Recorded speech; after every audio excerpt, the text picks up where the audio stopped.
But we've been talking about edge rushers. Let's Yeah, keep it going. Let's talk yeah, about the rookie, the one Twitter is going crazy about, the one with the unbelievable bend on one of his pass rush moves where he got around the tackle. Mike Green, the man from Marshall, the man that we've been waiting to talk about Mike Green because we did talk about him in a yeah, video that was unreleased to the public because the yeah, video was about him not signing his thing yet, and then he yeah, signed it and we couldn't yeah. upload the video. So Mike Green, what are your thoughts on that guy's first game? First, you know what? Before I even talk about his first game, because I'm gonna say a bold prediction, and hey, listen, Ravens family, you know what we do over here. Um, I know it's just preseason this past week, but a bold prediction for Mike Green's career is to take over as edge rusher number one. The reason I say he takes over as edge rusher number one, when we make it to the Super Bowl this year, when we win, I got Adafio Way getting 10 plus sacks. I'm putting my money on Adafio Way. He's gonna go big, and he's gonna go where the money resides, and the money ain't gonna reside here in Baltimore. I know what he's capable of. He's been stacking.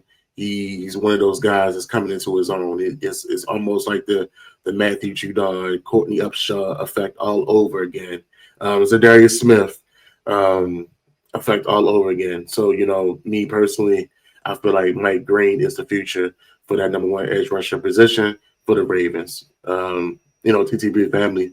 That's what we are. That's what we about. Bold prediction. So comment, call me crazy. I ain't mad at you. Still love all y'all. But as far as expectations, man,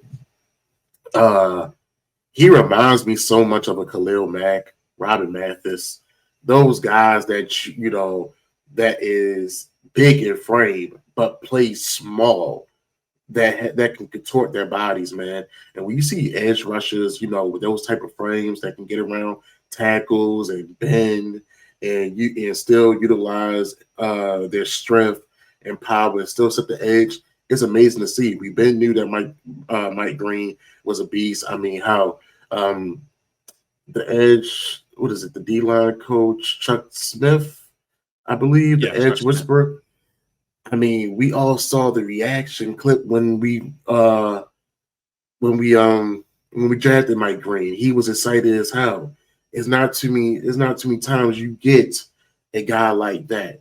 So if we can produce this homegrown talent early, and along with keeping the David Ojabo healthy on the field, I feel like we may have our 1 and 2 for the future.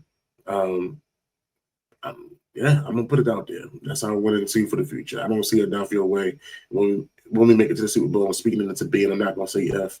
I'm saying when. And this is gonna be this year that we make it to this year's Super Bowl.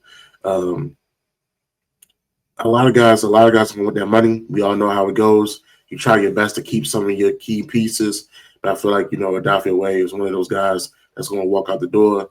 I feel like they're going to be preparing. I'm not going to say grooming. I don't like that. I don't like the use of that word.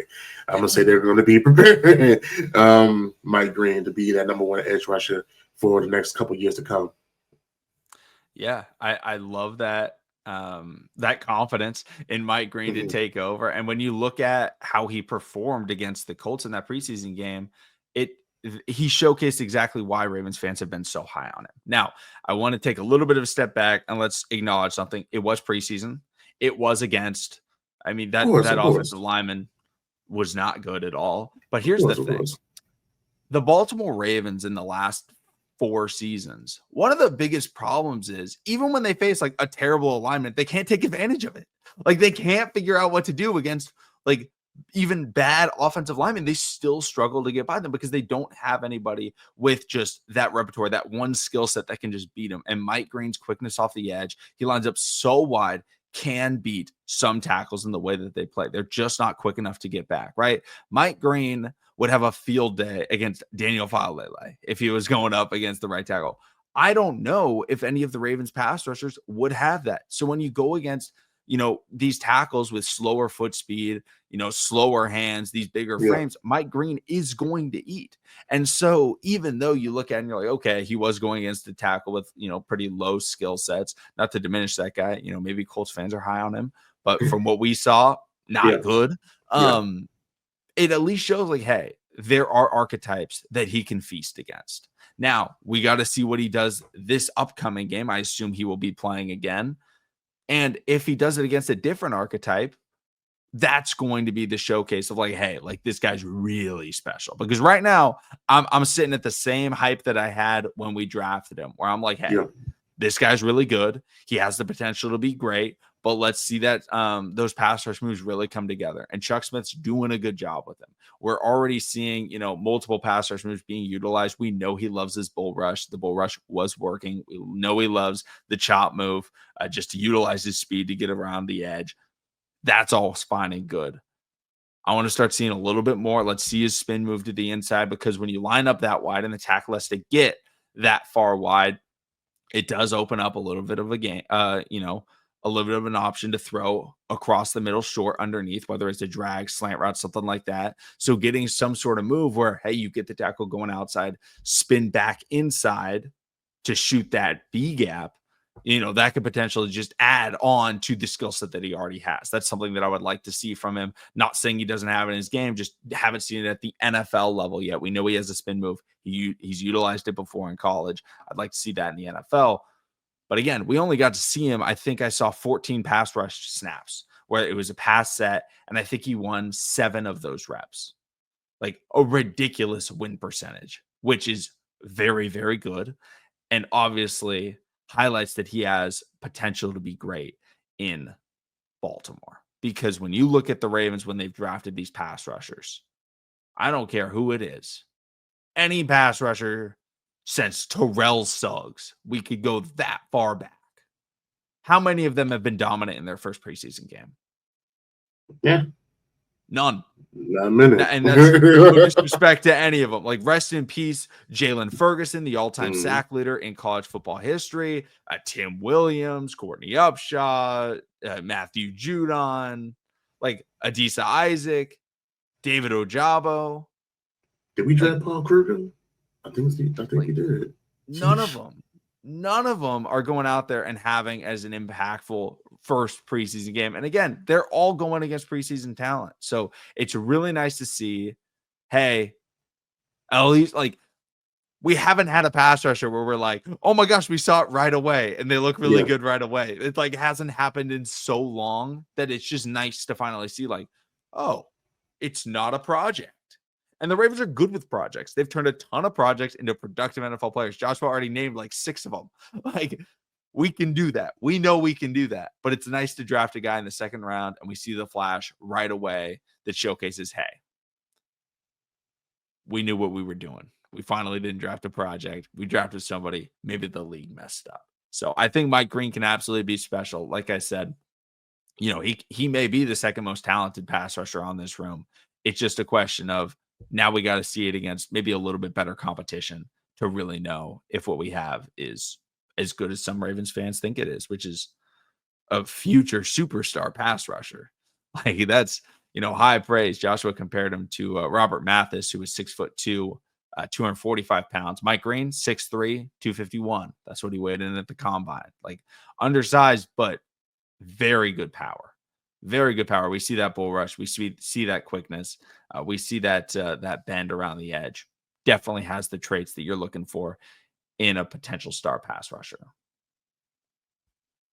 Yeah, man. I mean, I think the Ravens really understand that this is either now or never.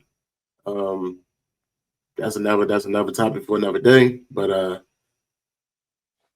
I feel like if things don't happen this year or either by next, there's some people that's going to be finally let out the facility. I don't care what contract extension they done got.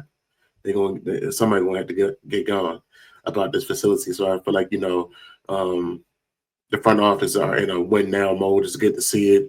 It's good that and I mean, shout out to EDC. I can't take nothing away from him. He has an aggressive approach in getting talent. Sometimes we still do get those, guys that we have to develop. But, for the most part, a lot of these guys that we are, picking up has been, impactful immediately. I mean, if we were playing college football at 26 or 25, a lot of these guys got that impact star development tree.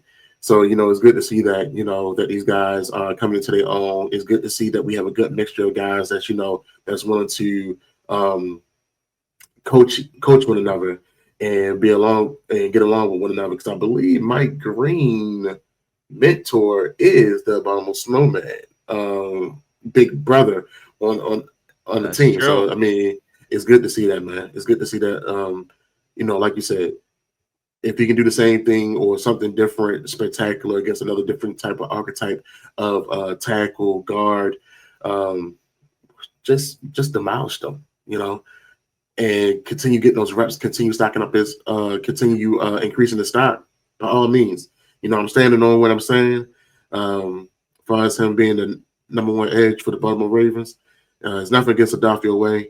I feel like he's, like I said, I got Odafe going 10 plus sacks this year. And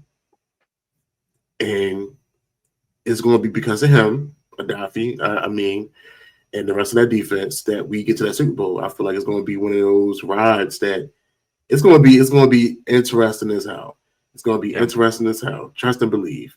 And it ain't going to be no wet glove situation. I feel like Todd Monken, John Harbaugh, how Zachary Orr, what is this, year 3 for Zach? As DC or year 2, I feel like everybody's starting to come to their own and really settle down. So it's going to be interesting to see how we all put it all together and get to that destination, which is the Super Bowl.